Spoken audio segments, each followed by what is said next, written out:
Hey there and welcome. By the end of this lesson, you will be able to recall the definition of like term and how to combine them. Let's go ahead and get started.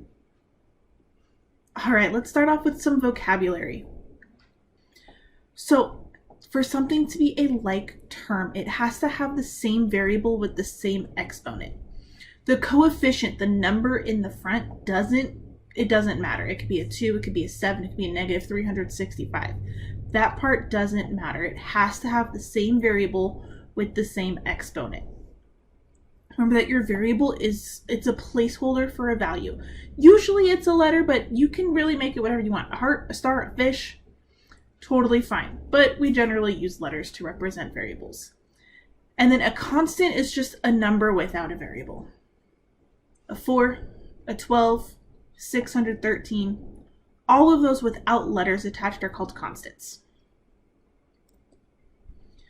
So for example, we have x squared and 3x squared. Those both have x squareds, same variable, same exponent. So those would be like terms.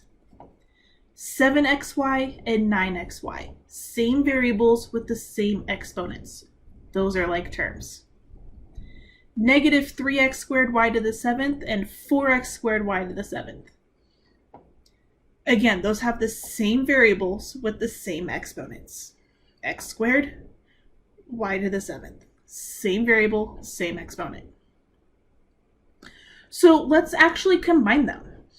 When we combine like terms, we are either adding or subtracting. This operation only happens to the coefficient, so that number in front.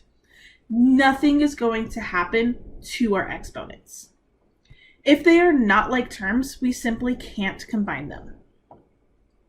So if we have this example here, x squared and 3x squared. Right here, this is telling me I have 1x squared. There's no coefficient in front, but it's an invisible 1. Plus 3x squared. 1 plus 3 gives us that 4. If I have 7xy minus 9xy, again, I'm just looking at my coefficients. So just those numbers in front. So I have 7 minus 9 gives me negative 2xy. And I have 3x squared y to the 7th plus 4x squared y to the 7th. Again, just those coefficients. 3 plus 4 gives me 7x squared y to the 7th. All right, with this example, we have x squared plus 7xy minus 3x squared. Not all of these are like terms, so we have to be careful with that. We can only combine those that are similar. So I can see that x squared and negative 3x squared, those are my like terms. Those are what I'm going to combine.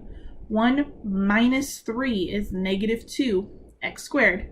And that 7xy didn't have anything to combine with, so I'm just going to put plus 7xy at the end. We also over here have just the plain constant. Right, just two numbers, 7 and plus 9. Those are actually like terms.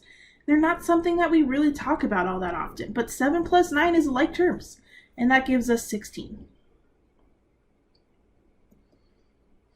For some non-examples, right, these are things that don't work, but that we see all the time.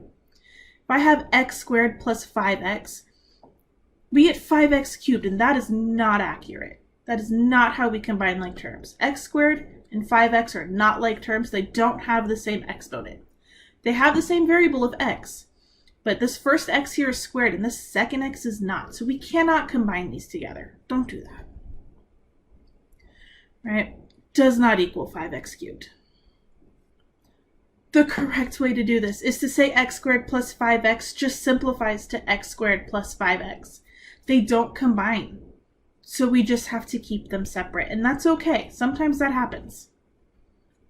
All right, let's recap. So in this lesson, we learned the key vocabulary for like terms, and we learned how to combine those like terms. That'll do it this time. Until next time, I will see you later. Love you, bye.